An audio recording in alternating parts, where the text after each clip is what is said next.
sehingga dengan iman dan Islam inilah kita semua bisa bersatu bersama menjalankan kewajiban dari Allah Subhanahu wa taala, melaksanakan salat subuh berjamaah. Insyaallah kita lanjut dengan pengajian di hari ini. Salawat dan salam dilimpahkan kepada junjungan Allah yaitu Nabi Muhammad sallallahu alaihi wasallam, pada keluarganya, para sahabatnya, para tabi'in serta umatnya sampai akhir. Sebelum memasuki pengajian, mari kita awali pengajian pagi hari ini dengan pembacaan shalawat tasbih secara bersama. Allahumma shalli ala sayyidina Muhammad wa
Bismillahirrahmanirrahim.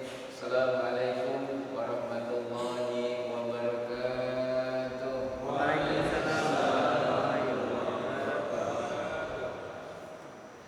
Bismillah walhamdulillah wa la ilaha illallah wallahu akbar wa la hawla wa la quwwata illa billahil aliyyil azim. Wa la rabbi shrah li sadri wa yassir li amri wahlul 'uqdatam min lisani yafqahu qawli. Wallahu ta'ala fil Qur'anil Karim. A'udzu billahi minasy syaithanir rajim. Bismillahirrahmanirrahim. Ya fa'illahu alladziina aamanu minkum walladziina utul ilma darajatan. Wa qala Nabi sallallahu alaihi wasallam, afdhalus shadaqati ayyata'allama al-mar'u muslimu ilman summa yu'allimuhu akhahul muslim. Shadaqallahul azim. Yang saya hormati kehadapan Ketua DKM Masjid Al-Barakah beserta jajaran pengurusnya, yang saya hormati guru kita bersama Ustaz dan Evalis, dan yang saya hormati juga kepada para bapak-bapak, para orang tua saya semua, yang alhamdulillah pada kesempatan pagi yang berbahagia ini kita semuanya telah menunaikan ibadah sholat subuh secara berjamaah. Mudah-mudahan ibadah kita diterima oleh Allah Subhanahu wa taala, dan insyaallah mudah-mudahan dengan melaksanakan sholat subuh kita di pagi ini, di hari ini, Allah Subhanahu wa taala memudahkan urusan kita semuanya. Mudah-mudahan kita dijauhi daripada sifat-sifat munafik, karena di antara ciri orang-orang munafik adalah mereka itu malas untuk mengerjakan sholat subuh, apalagi sampai berjamaah. Nah, maka oleh karena itu hadirin yang berbahagia, patut dan wajib kita bersyukur kepada Allah Subhanahu wa taala atas segala karunia-Nya, sehingga pada pagi ini Allah Subhanahu wa taala masih izinkan kita melangkahkan kedua kaki kita dari rumah kita masing-masing menuju tempat yang insyaallah amat sangat dimuliakan oleh Allah Subhanahu wa taala. Melaksanakan sholat subuh, bisa berzikir, apalagi kita duduk sampai datang waktu subuh sambil mendengarkan tausiah-tausiah agama, apalagi tadi pun kita sudah bersedekah juga, berinfak sedekah. Mudah-mudahan ini menjadi wasilah memasukkan kita semua ke dalam surganya Allah Subhanahu wa Ta'ala. Sholawat seri salam mari sama-sama kita curah limpahkan kepada junjungan alam Nabi besar Muhammad sallallahu alaihi wasallam. Para hadirin, para jamaah kaum muslimin yang berbahagia, pada suatu hari ketika Nabi Muhammad sallallahu alaihi wasallam melaksanakan peristiwa hijrah, di mana hijrah itu perpindahan Nabi Muhammad dari kota Makkah ke kota Madinah. Satu memang perintah Allah, nomor kedua juga dalam kisah memang ada desakan orang-orang kafir Quraisy yang membenci kepada Nabi Muhammad, membenci kepada ajaran yang dibawa oleh Nabi Muhammad, bahkan sampai membenci juga kepada orang yang mengikuti kepada ajaran Nabi kita Muhammad sallallahu alaihi wasallam. Maka Rasul perintahkan untuk hijrah kemana? Ke kota Madinah yang dulu disebut dengan kotanya kota Yasrib. Nah, sebelum ke kota Madinah kan sudah pernah juga para sahabat hijrah, ada ke Habasyah, ya, yang diterima oleh Raja Najasyi atau Raja Najus, sampai 2 kali hijrah, yang pertama, hijrah yang kedua. Cuman waktu itu masih dalam keadaan sedikit. Nah, hijrah ini disebut dengan hijrah, ya, yang sampai saat ini peristiwanya sering kita gaungkan. Suka ada tuh yang menyambut tahun baru Islam yang dikaitkan dengan peristiwa hijrahnya Nabi Muhammad sallallahu alaihi wasallam. Atau makna yang dalam hijrahnya itu ya kita bisa berubah dari yang buruk menjadi yang baik, ya, dari maksiat menjadi taat, ya. Maka oleh karena itu hadirin jamaah yang berbahagia, sesampainya Nabi Muhammad sallallahu alaihi wasallam beserta para sahabat di kota Madinah, di kota Yasrib, maka disambut dengan penuh kegembiraan, disambut dengan penuh rasa suka, terharu dan bahagia karena kedatangan manusia yang mulia. Siapa dia? Nabi kita Muhammad sallallahu alaihi wasallam. Nah, ternyata yang hadir pada kesempatan kali itu bukan hanya orang Islam saja yang ada di Madinah yang disebut dengan sahabat Ansor. Kalau di Madinah namanya sahabat Ansor, kalau di Mekah namanya sahabat Muhajirin. Nah, Rasul mempersaudarakan antara sahabat Ansor dan sahabat Muhajirin. Nah, ternyata ada satu ulama besar, katakanlah ya, pemuka agama Yahudi. Dia bukan orang Islam, orang Yahudi, bahkan dia seorang tokoh daripada Yahudi tersebut. Namanya adalah Abdullah bin Salam, atau nama beliau adalah Husain bin Salam sebelum masuk Islam. Nah, pertanyaannya, kenapa Abdullah bin Salam itu mau hadir pada saat kedatangan Nabi Muhammad, padahal beliau bukan orang Islam, bahkan beliau sebagai kiai ataupun ulamanya Yahudi?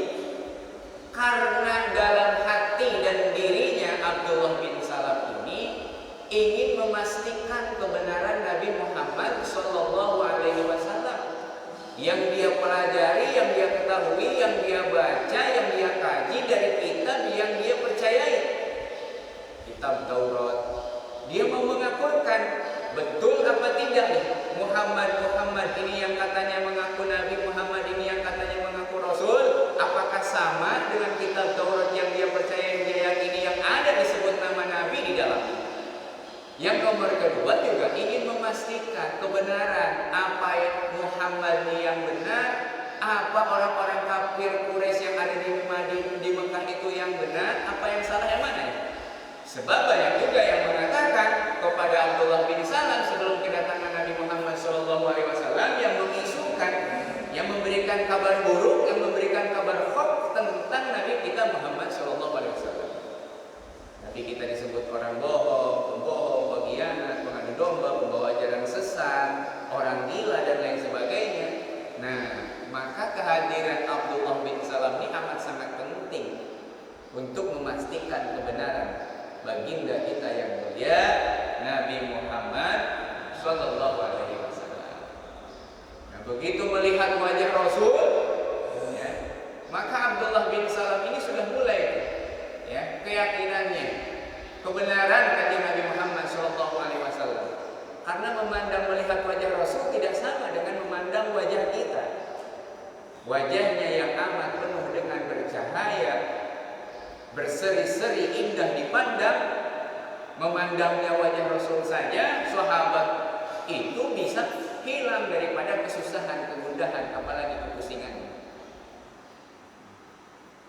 Nah, maka oleh karena itu melihat wajah Rasul pertama kali, dalam hatinya mengatakan, ini sih rupanya tidak ada tampang pembohong, tampang amat sangat meyakinkan, ya, sejuk dipandang, indah dilihat, ya.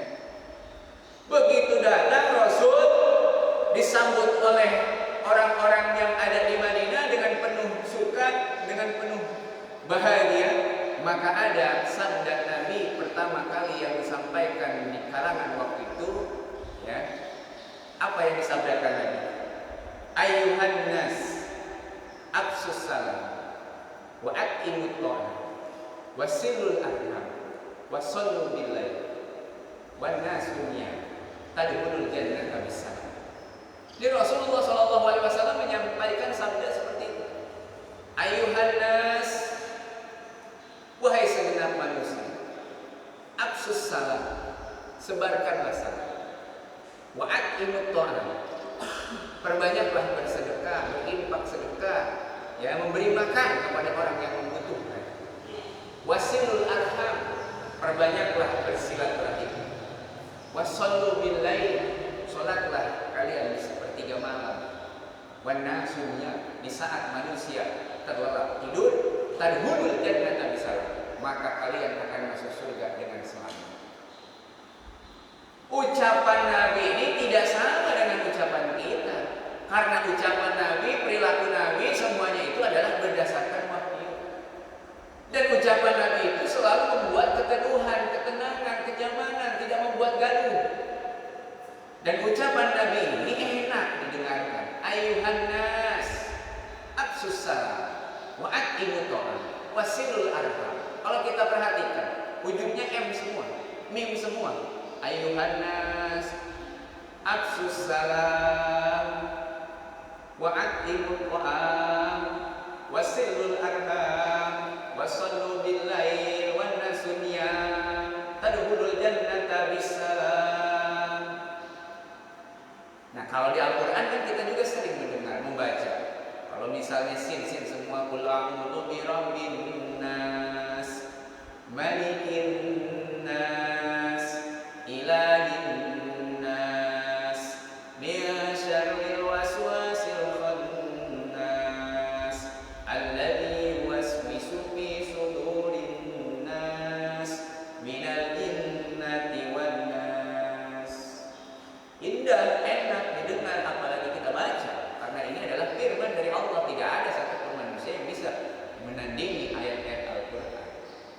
Kalau ujungnya lam semua, alam taro kaifa fa'ala rabbuka bi ashabil fil, alam yaj'al kaidahum fi tadlil, wa arsala 'alaihim tayran ababil, tarmihim bi hijaratin min sijil, wa ja'alahum ka'asfin ma'kul. Nah, balik lagi ke dalam cerita kanjeng Nabi Muhammad SAW menyampaikan sabdanya kala itu, yang didengarkan, disimak baik-baik oleh Abdullah bin Salam tentang apa yang keluar dari lisan Nabi Muhammad. Nah, maka kalau orang pintar, ya, pasti dia itu akan menyimak apa yang disampaikan oleh para gurunya, apa yang disampaikan oleh orang-orang alim, apalagi kalau memang itu adalah nasihat. Ya, samalah seperti bapak-bapak mendengarkan, saking khusyuk-khusyuknya. Subhanallah. Nah, para hadirin jemaah yang berbahagia, yang pertama dalam sabda Nabi Muhammad SAW mengajarkan, memberitahukan, memberikan kabar kalau kita ingin masuk surga dengan selamat, modal yang pertama adalah afsus salam, sebarkan salam. Nah, sebarkan salam berarti ada ajaran Islam sebagai dasar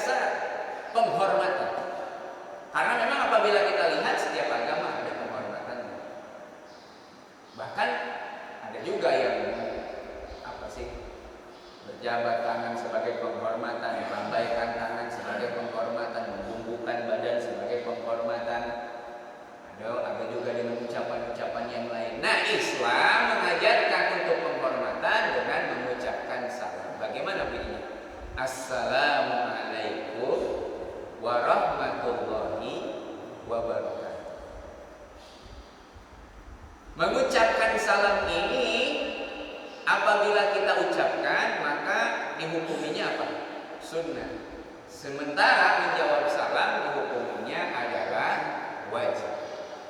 Nah, mengerjakan salam, mengucapkan salam kata Nabi, ala man araka wa ma lam ta'rif. Baik kepada orang yang kita kenal maupun kepada orang yang tidak kita kenal sekalipun. Kenapa Rasul mengajarkan kita untuk memperbanyak salam? Agar kita itu menjadi orang yang tidak sombong, selalu menyapa. Kalau ketemu sesama muslim, maka ada interaksi kita. Diawali dengan mengucapkan salam. Assalamualaikum warahmatullahi wabarakatuh. Paling pendek ucapan salam, assalamualaikum. Lengkapnya warahmatullahi wabarakatuh. Oh, ketemu sama siapapun, ya, dia orang Islam, termasuk ketemu sama istri dan anak kita. Ini luar biasa. Kalau kita pelajari, ternyata yang pertama salam sebagai penghormatan Islam sedunia. Kalau kita keluar negeri ketemu sama orang sana, orang luar, orang Amerika, Inggris, Pakistan, Perancis, Arab Saudi, ketika kita sedang umroh ataupun haji, kita tahu kan dia itu Islam. Kita ucapkan salam walaupun beda bahasa, walaupun beda suku, walaupun beda karakter, walaupun beda segala-galanya, tapi menjadikan satu keyakinan sama, yakni apa, antara kita dengan dia sama-sama Islam. Ketika kita mengucapkan salam, maka dia pun akan jawab jawaban yang sama, ya. Assalamualaikum, dia jawab waalaikumsalam. Assalamualaikum warahmatullahi, dia jawab waalaikumsalam warahmatullahi. Assalamualaikum warahmatullahi wabarakatuh, dia pun jawab waalaikumsalam warahmatullahi wabarakatuh. Kenapa bisa? Karena menjadi simbol penghormatan Islam sedunia. Nah, ketika kita mengucapkan salam, jawaban yang benar waalaikumsalam, bukan waalaikumsalam. Kalau kita kan seringnya assalamualaikum warahmatullahi wabarakatuh, waalaikumsalam warahmatullahi wabarakatuh. Tapi jawaban yang baik yang benar adalah waalaikumsalam warahmatullahi wabarakatuh. Bisa ya? Assalamualaikum warahmatullahi wabarakatuh. Waalaikumsalam warahmatullahi wabarakatuh. Assalamualaikum warahmatullahi wabarakatuh.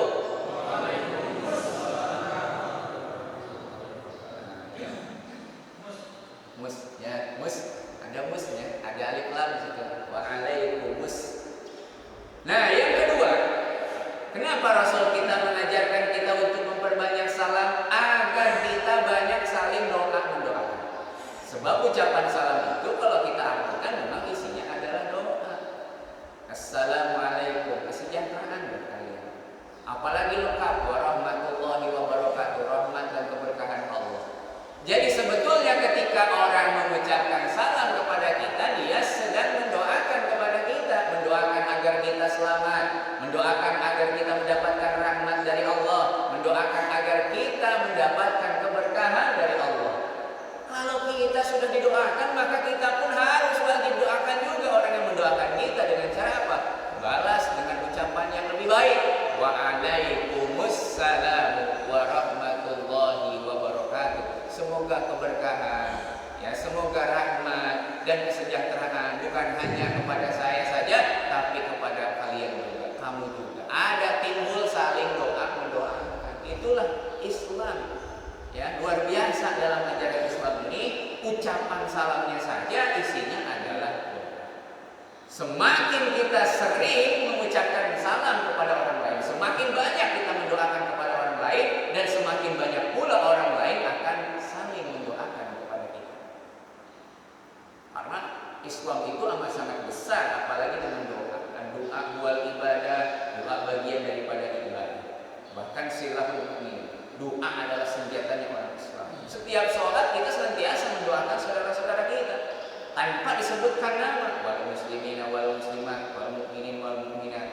Kalau kita bisa mendoakan kepada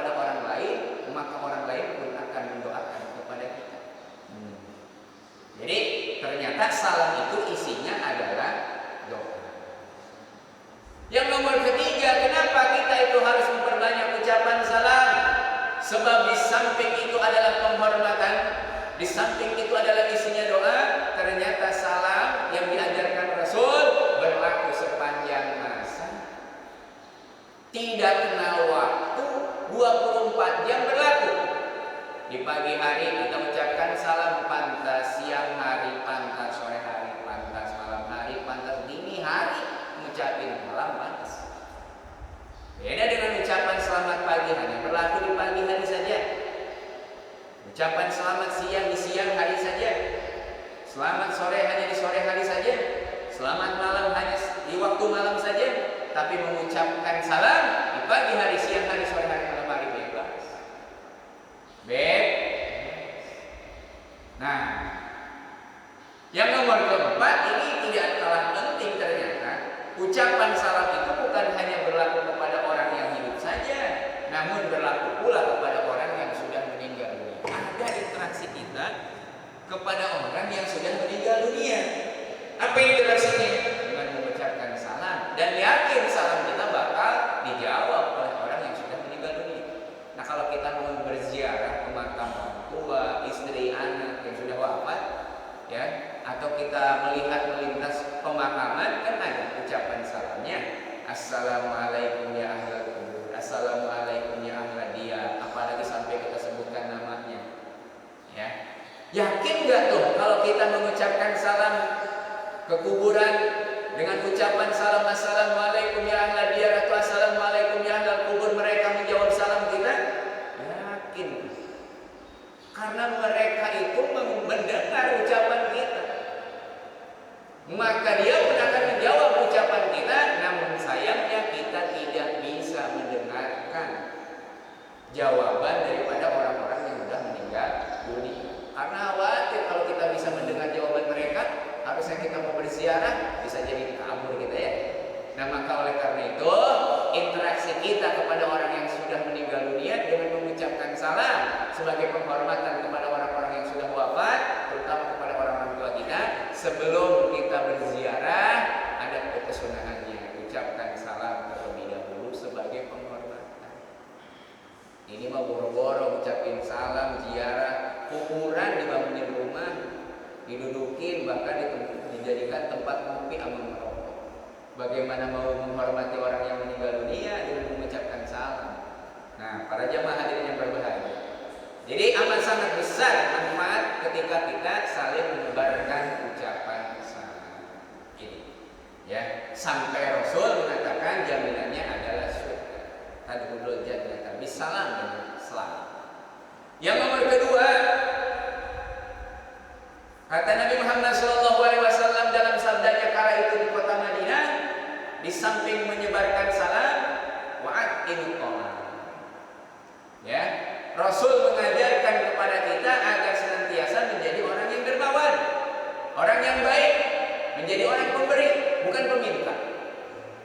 Menjadi orang yang perhatian kepada orang yang amat sangat membutuhkan. Orang-orang miskin, fakir miskin, orang-orang lemah, yatim piatu, yang harus dia santuni. Mendidik kepada kita agar kita ini berjiwa besar. Sekalipun kita dalam keadaan sulit, tapi kita masih bisa membantu dan menolong orang lain. Ini luar biasa. Nah, maka oleh karena itu, orang yang suka membantu kepada orang lain, meringankan beban orang lain, membantu kesusahan orang lain, maka Allah akan tolong, Allah akan bantu kesusahannya baik di dunia maupun di akhirat. Jadilah orang yang dermawan, cirinya adalah tangan di atas lebih baik daripada tangan yang ada di bawah. Mana qasad shadaqatun min malin. Kata Nabi, tidak akan berkurang rezeki harta yang kita keluarkan di jalan Allah. Semakin besar, semakin banyak harta yang kita berikan kepada orang lain, maka semakin besar harta yang Allah berikan kepada kita, apalagi pahalanya. Dulu ada sahabat Rasul, ya, Abdurrahman bin Auf kalau tidak salah. Beliau ini terkenal sebagai orang dermawan karena beliau ini sebagai orang yang kaya raya, orang tajir. Tapi dia baik hati. Hartanya dia pergunakan untuk bekal dakwah Rasulullah di jalan Allah. Nggak pelit itu, Pak. Ya, dia bantu untuk perjuangan Rasulullah SAW. Tapi hebatnya, dia keluarkan hartanya, dia keluarkan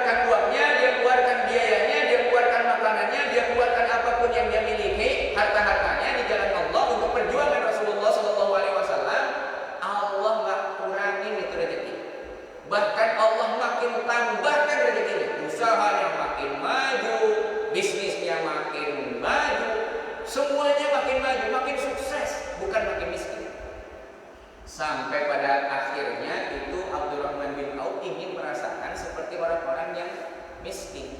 Pengen ngerasain gimana rasanya menjadi orang yang miskin padahal orang kaya. Doanya juga pengen jadi orang miskin. Kalau kita doanya pengen jadi orang miskin apa pengen jadi orang kaya? Pengen jadi orang kaya. Beda sama Abdurrahman bin Auf. Abdurrahman bin Auf pengen jadi orang miskin. Padahal udah menjadi orang kaya. Kenapa? Karena ingin merasakan bagaimana sih ya jadi orang miskin. Dia doa, ya Allah jadikanlah saya orang miskin. Dikabul gak sama Allah? Kabul. Ya. Suatu hari ya dia gagal panen, Pak. Kurmanya itu kena hama, katakanlah ya. Gagal panen. Tidak ada yang bisa untuk dijual apalagi dimakan karena kurmanya tersebut busuk. Gak tahu karena hama atau karena apa. Pokoknya tidak bisa dijual dan tidak bisa dimakan saja. Gimana kalau misalnya kita mau menjual barang yang sudah rusak atau buah-buah yang sudah busuk? Kan itu sudah tidak layak untuk dimakan dan dikonsumsi. Akhirnya yang dia ucapkan bukan innalillahi, yang dia ucapkan bukan astagfirullahaladzim, yang diucapkan adalah syukur alhamdulillahirabbil alamin. Kalau kita sedang jatuh bangkrut, sedang kesusahan, kira-kira diucapin kalimat zikir apa? Thayyibah apa? Astagfirullah, bukan alhamdulillah. Ya. Disenangin. Orang masih sedang susah, ini justru ketika susah justru dia senang, alhamdulillah. Ya tentu pasti Abdurrahman bin Auf ini dia punya pohon kurma bukan 1-2 pohon. Bisa saja ya petakan hektaran. Banyak orang kaya ya yang terkenal baik kepada Nabi kita Muhammad sallallahu alaihi wasallam. Pak, di saat susahnya, di saat orang lain tuh kalau misalnya sedang bangkrut pusing, ini ternyata sudah waktunya itu dia bahagia. Oh, ternyata seperti ini ketika jatuh miskin, jatuh bangkrut dan jatuh kesusahan.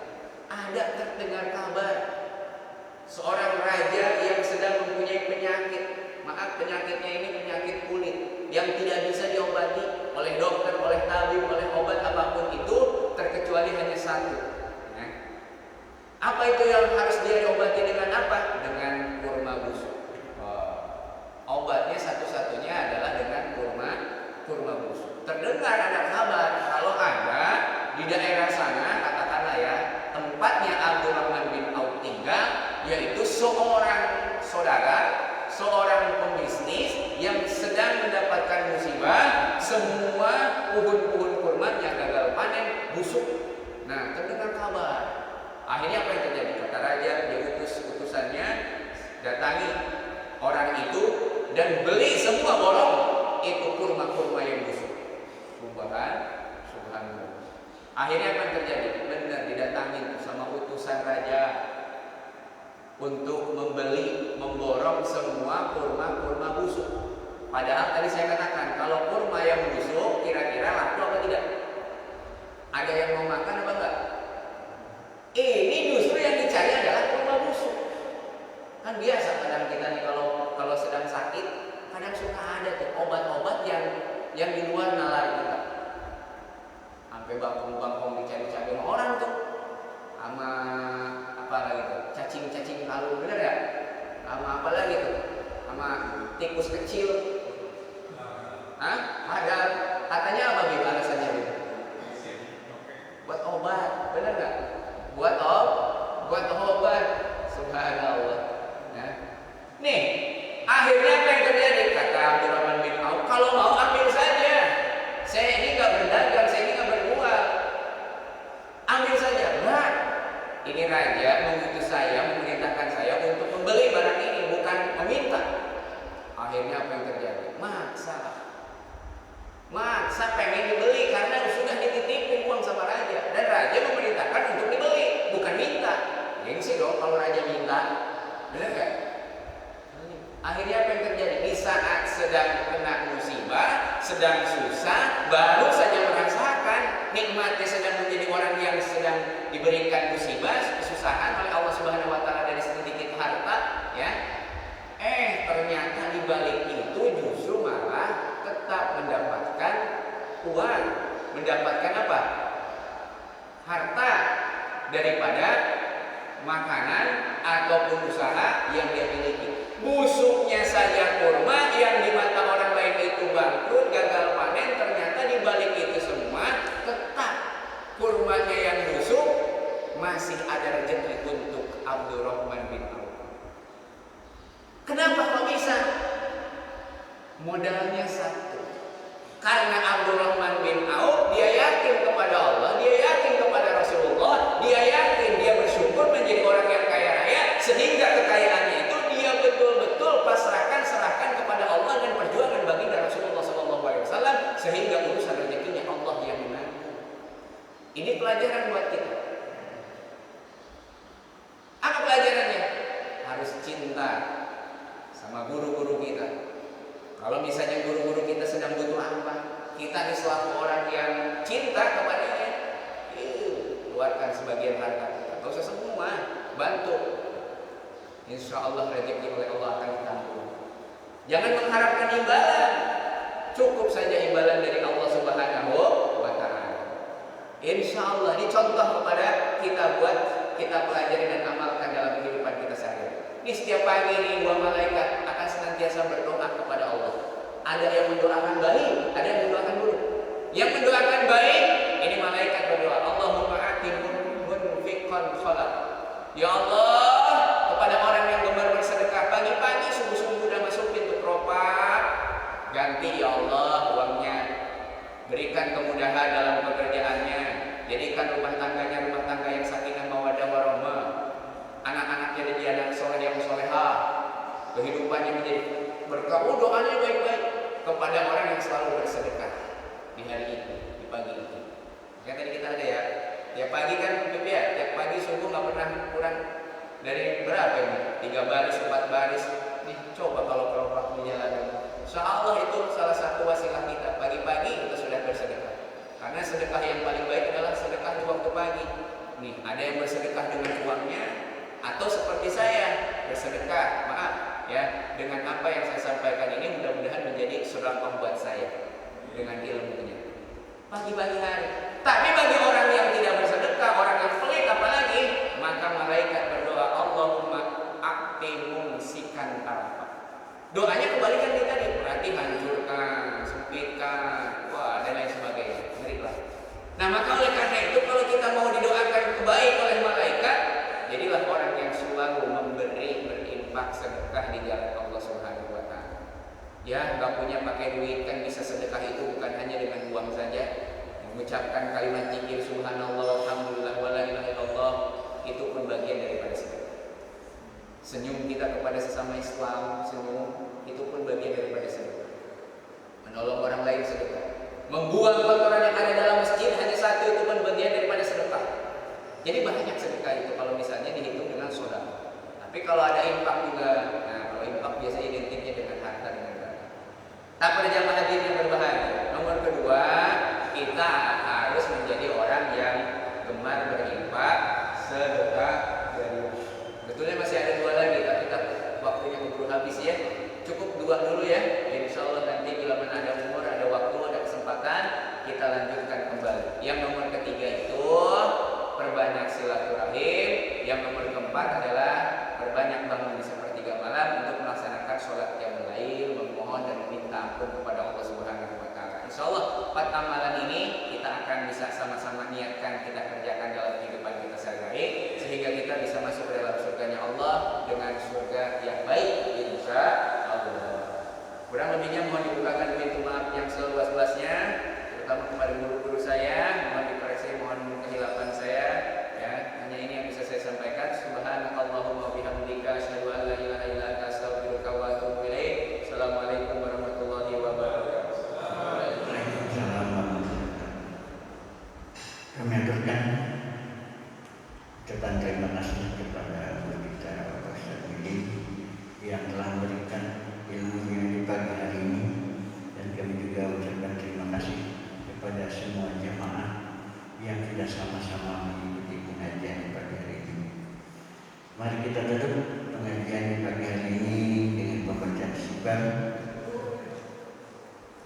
Mau nanya dulu? Kami persilakan kalau memang masih ada waktunya. Ada berapa menit? 10 menit. Silakan kepada Bapak Isman sebelum tutup dulu pertanyaannya. Saya begini Ustaz ya. Kami terutama saya sendiri belajar ngaji di sini. Kalau namanya juga orang Belanda, apa yang disampaikan oleh Ustaz kalau nggak ngerti kan harus nanya. Sekarang setiap ini nggak ada pertanyaan bagaimana itu? Ya. Itu aja lah sampaikan.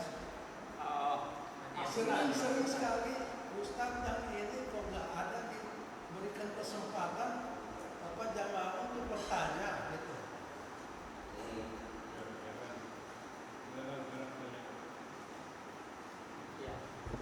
Ya itu aja itu ya. Ya, masukan. Jadi, Pak. Ya sebenarnya ada pertanyaan saya. Boleh nggak bertanya? Boleh. Belum cukup. Tadi udah ditutup. Iya, sudah. Ya. Boleh berjalan. Boleh. Ya, boleh. Nah, tapi dari awal Ustaz menyampaikannya bahwa yang batas datang ke masjid itu boleh dikatakan orang munafik. Datang ke situ untuk sholat berjamaah. Nah, sedangkan saya tahu tanda-tanda munafik itu ada 3.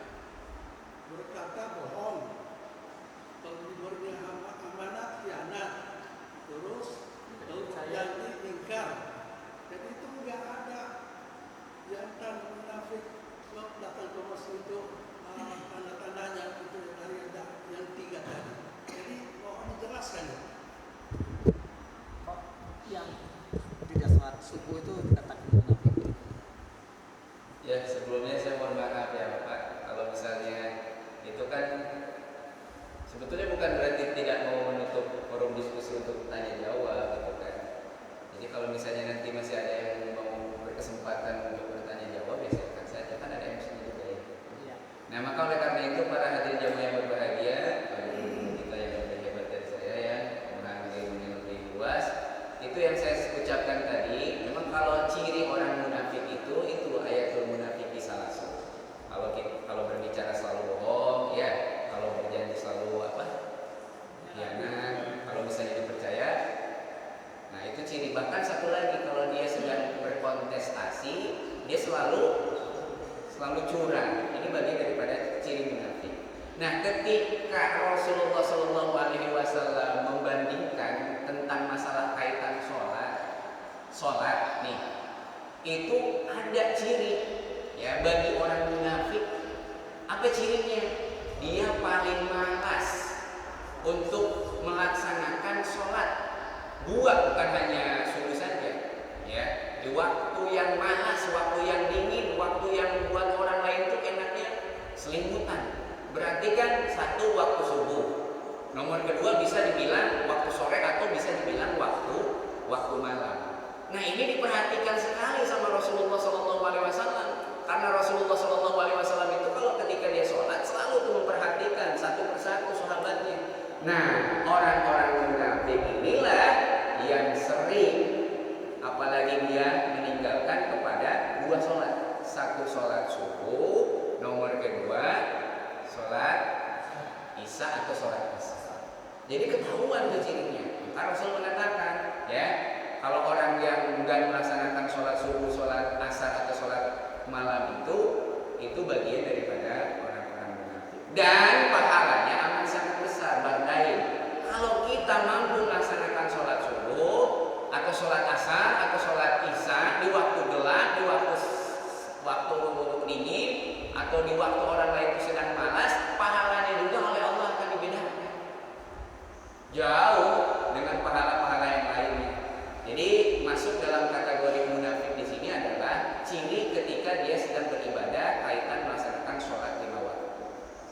Jadi kalau misalnya kita dimalas menjadi orang ya sholat subuhnya, sholat asar atau sholat isya-nya, apalagi sampai datang ke masjid untuk melaksanakan berjamaah, takut kita masuk dikategorikan orang-orang munafik. Seperti itu, Pak ya. Ada lagi silakan. Bagus, Ustaz. Oh ya. Ya. Tadi untuk kita salam, untuk menjawab salam. Bagaimana kalau kita kan sekarang ini banyak orang di Nasrani ya, mengucapkan Assalamualaikum, fasih lagi. Itu jawab kita gimana? Ya. Kalau sekarang bagaimana? Karena hidup kita ini bertetangga dengan maaf non muslim umpamanya. Bahkan orang non muslim pun terkadang lebih fasih ucapannya daripada kita. Iya, dia bisa mengucapkan Assalamualaikum warahmatullahi wabarakatuh. Maka jawab kita bagaimana? Apakah sama? Waalaikumsalam warahmatullahi wabarakatuh? Tidak. Cukup dengan mengucapkan waalaikum saja. Waalaikum saja itu cukup. Ya. Sebagai penghormatan saja kepada dia, tidak mesti harus diartikan. Ya, waalaikum. Dia tidak akan mengerti juga. Pasti dia mengatakan, loh berarti jawab salam saya diterima nih. Cukup dengan mengucapkan waalaikum. Dan kalau kita mengucapkan kepada non muslim, ya jangan sampai kita mengucapkan dengan ucapan salam tadi. Bahkan ada juga yang mengatakan dengan ucapan assalamualaikum. Hampir mirip, tapi sebetulnya beda artinya. Dan jangan diartikan dan jangan dikasih tahu arti kepada orangnya. Ya cukup assalamualaikum. Atau ketika orang dia mengucap salam kepada kita, cukup dengan bacaan waalaikum. Itu Pak ya. Cukup. Cukup kali. Jadi nanti kalau bukan hanya saya ya, terutama sama saya, kalaupun sudah ditutup wassalamualaikum, ya kalau mau bertanya saja. Ya. Insyaallah. Daripada nanti pulang jadi kepikiran ataupun ada apa yang pengen disampaikan jadi susah nanya sama orang lain, termasuk sama guru kita yang lain. Oke. Cukup ya. Masih ada, silakan. Masih ada jemaah. Mas, 2 menit. Ada komen lagi silakan yang lainnya. Kalau sudah cukup, tadi saya sudah mau tutup ya. Mari kita tutup untuk pengajian pagi hari ini dengan pembacaan istighfar, hamdalah dan doa di para termati. Astagfirullahaladzim, alhamdulillahirabbil alamin. Subhanallahumma wa bihamdika, asyhadu an la ilaha illa anta, astaghfiruka wa atubu ilaik. Assalamualaikum warahmatullahi wabarakatuh. Bangga para jamaah, silakan untuk ke sebelah kanan masjid. DKM Al-Barokah menyiapkan untuk sarapan pagi, dilanjutkan untuk ngobrolnya di samping masjid. Kami persilakan.